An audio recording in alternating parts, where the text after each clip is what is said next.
Good morning student. बेटा कल हमने आपका जो 7वां पाठ था कवि हरिवंश राय बच्चन की आत्म परिचय एक गीत उसके 5 पद पढ़ाए थे। आज उनका आखिरी दो जो पद हैं इस पाठ के वो और बच रहे हैं, तो हम उनको पूरा करवा लेते हैं। कल हमने आखिरी जो पद पढ़ा था उसके अंदर आखिरी जो लाइनें थी तो उसमें एक कवि कह रहे थे कि हो जिस पर भूपों के प्रासाद निछावर, मैं वह खंडर के भाग लिए फिरता हूँ। अर्थात कवि जो है वो ये कहता है कि मेरी प्रिय या प्रियतम की यादों रूपी जो खंडर है, उन यादों रूपी खंडर के ऊपर मैं राजाओं के जो महल हैं उन महलों को क्या कर सकता हूँ, न्यौछावर कर सकता हूँ। आज देखिए अगले पद में वो क्या कह रहे हैं कि मैं रोया इसको तुम कहते हो गाना। अर्थात कवि ये कहता है कि मेरे जो अंदर के भाव कष्ट और जो पीड़ाएं हैं उनकी वजह से मैं रोता हूँ, और वो जो रोना है मेरा वो गीतों के माध्यम से बाहर आता है। और इसको लोग क्या कहते हैं, गाना। यानी कि वैसे तो मेरे जो दुख हैं जो कष्ट हैं वो बाहर आते हैं, लेकिन मेरे इस रोने को भी लोग क्या कहते हैं, गाना। अर्थात कि कवि गा रहा है, कवि गीत बना रहा है, ऐसा कह रहे हैं। आगे देखिए, आगे मैं फूट पड़ा तुम कहते छंद बनाना। अर्थात कवि कहता है कि मैं कष्ट और पीड़ाओं से दुखी होकर के और मैं फूट के, अर्थात फूट करके मतलब जोर जोर से मैं रोने लगता हूँ। और तुम कहते छंद बनाना, अर्थात लोग जो है वो क्या कहते हैं कि कवि तो क्या कर रहा है, छंदों की रचना कर रहा है, अर्थात गीतों की रचना कर रहा है। वास्तव में मेरे जो अंदर के जो दुख हैं, पीड़ाएं हैं, जो कष्ट हैं, वो मेरे गीतों के रूप में बाहर आते हैं। और लोग इसको क्या कहते हैं, छंद बनाना कहते हैं। वैसे तो मैं रो रहा हूँ, लेकिन मेरा रोना भी लोगों को क्या लगता है, छंद बनाना, अर्थात गीत बनाना लगता है। आगे कवि कहता है, क्यों कवि कहकर संसार मुझे अपनाए। अर्थात कवि ये कहता है कि मैं कवि कहकर इस संसार में नहीं पहचाना जाना चाहता। अर्थात कि लोग मुझे कवि कहकर के सम्मान दें, मुझे सम्मानित करें। मुझे ऐसा सम्मान इस संसार के अंदर नहीं चाहिए। अर्थात मैं कवि के नाम से इस संसार में नहीं पहचाना जाना चाहिए। मैं दुनिया का हूँ एक नया दीवाना। अर्थात कवि कहता है कि मैं इस संसार के अंदर एक दीवाने के रूप में पहचाना जाना चाहता हूँ। अर्थात कि मैं ये चाहता हूँ कि ये लोग जो हैं, इस संसार के लोग जो हैं, वो मुझे एक दीवाने के रूप में पहचाने। अर्थात कवि के रूप में सम्मान न दे करके मुझे किस रूप में पहचाने, एक दीवाने के रूप में। अर्थात मैं दुनिया का क्या हूँ, एक दीवाना हूँ। आगे कवि कहता है कि मैं दीवानों का वेश लिए फिरता हूँ। अर्थात मेरी जो वेशभूषा है वो किस प्रकार की हो गई है, दीवानों जैसी। अर्थात जिस प्रकार से दीवाने घूमते हैं थोड़ा सा पागल उन्माद में, अवसाद के अंदर, इस प्रकार से मेरी जो वेशभूषा है, मेरी जो हालत है, वो इस संसार के अंदर किस प्रकार की हो गई है, दीवानों जैसी हो गई है। और मैं मादकता निःशेष लिए फिरता हूँ। और मादकता, मादकता का मतलब होता है नशा। अर्थात मेरे इन गीतों के अंदर क्या भरी हुई है, मादकता, अर्थात नशा भरा हुआ है। और उसको लेकर के मैं इस संसार में फिरता रहता हूँ। आगे कवि कहते हैं, जिसको सुनकर जग झूम झुके लहराए। अर्थात कवि ये कहता है कि जिसको सुनकर, जग, जग का मतलब संसार, अर्थात मेरे जिन गीतों को सुनकर ये संसार के लोग क्या करते हैं, झूमने लगते हैं और लहरा उठते हैं।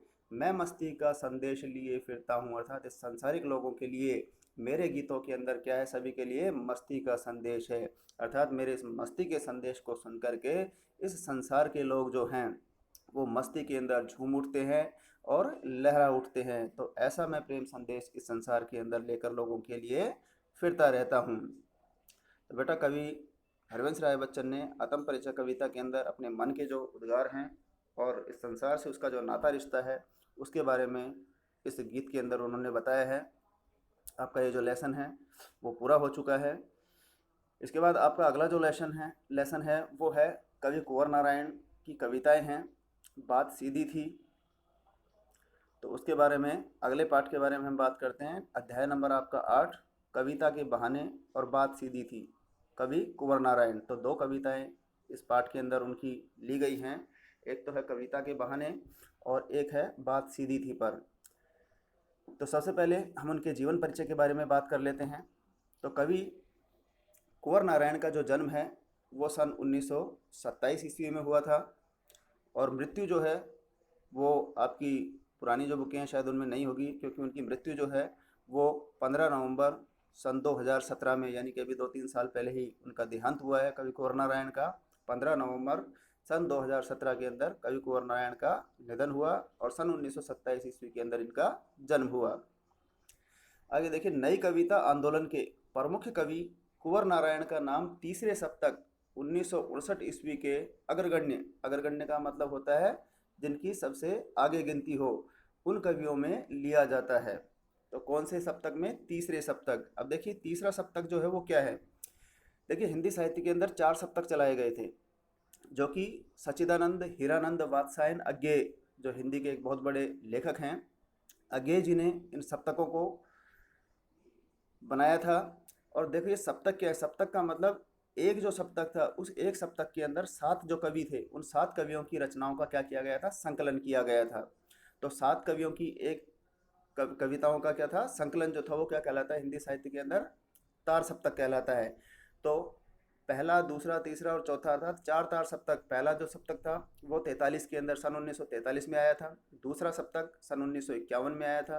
तीसरा सप्तक 1959 ईस्वी में, और चौथा जो सप्तक था वो लगभग 1970-72 के आसपास ऐसा कुछ आया था।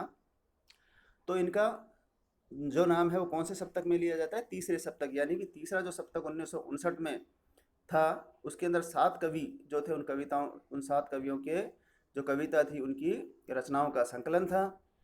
ये अपनी रचनाशीलता में इतिहास और मिथक के माध्यम से वर्तमान को देखते हैं। इतिहास और मिथक का मतलब होता है काल्पनिक जो बातें होती हैं, उनके माध्यम से क्या देखते हैं? वर्तमान को। उनका रचना संसार व्यापक है। 1950 के आसपास काव्य लेखन की शुरुआत करने वाले कुंवर नारायण ने कविता के साथ साथ कहानियाँ, लेख व फिल्म समीक्षाएं भी लिखी। उनका कहना है, कविता मेरे लिए कोई भावुकता की हाय हाय न होकर यथार्थ के प्रति एक प्रौढ़ प्रतिक्रिया की मार्मिक अभिव्यक्ति है। उनके प्रमुख जो कविता संग्रह हैं वो हैं चक्रव्यूह, परिवेश, हम तुम, अपने सामने कोई दूसरा नहीं, अपने सामने कोई दूसरा नहीं, व इन दिनों। ये उनके क्या है? महत्वपूर्ण जो कविता संग्रह हैं वो हैं जिनके अंदर इनकी कविताओं का संकलन है। आत्मजयी तथा बाजश्रवा के बहाने उनके 2 खंड काव्य हैं। आत्मजयी तथा बाजश्रवा के बहाने उनके क्या हैं? 2 खंड काव्य। आकारों के आसपास इनका कहानी संग्रह, और कहानी संग्रह का नाम क्या है इनका? आकारों के आसपास। आकारों के आसपास क्या है इनका? कहानी संग्रह है। इनके अलावा आज और आज से पहले नामक समीक्षा ग्रंथ जो है वो भी इन्होंने लिखा है। पाठ्यपुस्तक में संकलित कविता के बहाने भौतिकता एवं यांत्रिकता के दौर में कविता की महत्ता को दर्शाती है।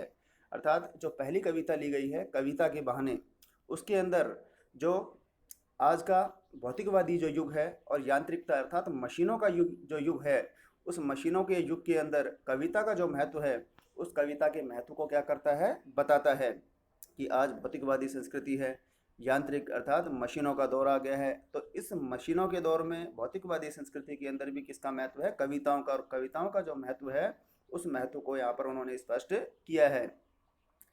वो कहते हैं कि कविता की उड़ान सीमातीत है, अर्थात कविता जो उड़ान भरती है, अपनी कविता जब उड़ान भरती है, किसके सारे उड़ान भरती है? कवि की कल्पनाओं के पंख लगा करके कविता क्या करती है? उड़ान भरती है। तो वो क्या है? सीमातीत, अर्थात उसकी कोई सीमा नहीं है, कोई उसका दायरा नहीं है, कोई उसके बंधन नहीं है। अर्थात वो यहाँ से वहाँ और वहाँ से पूरे संसार के अंदर भी उड़ कर के उड़ान भर के चली जाती है। कौन? कविता। और किसके सारे उड़ती है वो? कवि के कल्पनाओं के पंख लगा करके वो अपनी उड़ान भरती है और उसका कोई दायरा नहीं होता। कविता का खिलना, उसकी महक भी सीमातीत, अर्थात कविता वह फूल जब खिलता है तो फूल की सुगंध की एक सीमा होती है। वो ज़्यादा से ज़्यादा 10 फुट, 15 फुट, 20 फुट या एक घर से दूसरे घर तक उसकी खुशबू जा सकती है। लेकिन कविता जब खिलती है तो उसकी जो महक होती है कविता की, उसका कोई सीमा नहीं है, उसका कोई बंधन, कोई दायरा नहीं होता है। बच्चों के असीम सपनों की तरह कविता का दायरा भी असीम है। और जो छोटे छोटे जो बच्चे होते हैं उनके जो सपने होते हैं, उन सपनों का जिस प्रकार से कोई दायरा, कोई सीमा नहीं होती। बच्चे जो है छोटे छोटे कल्पनाएं करते हैं, राजकुमार की, परियों की कहानियों की, और पता नहीं कैसी कैसी कल्पनाएं करते हैं। तो उनकी जो कल्पनाओं और सपनों का जो दायरा नहीं है, उसी प्रकार से कविता का भी कोई दायरा नहीं होता है। अर्थात कविता जो है वो सीमातीत है, कोई समय और कोई उसका बंधन नहीं आता है उसके ऊपर।